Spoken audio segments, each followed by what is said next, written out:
ஒரு அழகான பசுமை பூங்காவில் மஞ்சள் சட்டை அணிந்து சிரித்தபடி நடந்து கொண்டிருந்தார் விஜய். அவர் மனசில் ஒரு சின்ன சோகம். வேலை பிசி, நண்பர்களுக்கு நேரமில்லை.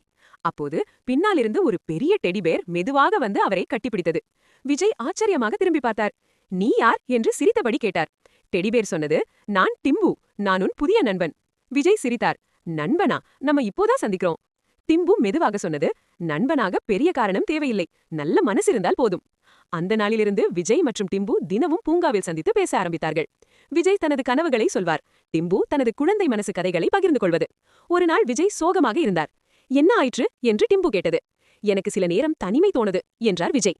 டிம்பு சிரித்தபடி மீண்டும் கட்டிப்பிடித்தது. "நீ ஒருபோதும் தனியாக இல்லை. உண்மையான நட்பு எப்போதும் அருகில்தான் இருக்கும்." அந்த வார்த்தைகள் விஜயின் மனதை உருக்கியது. அன்று முதல் விஜய் புரிந்து கொண்டார், நட்பு என்பது வயது, வடிவம் பார்க்காது.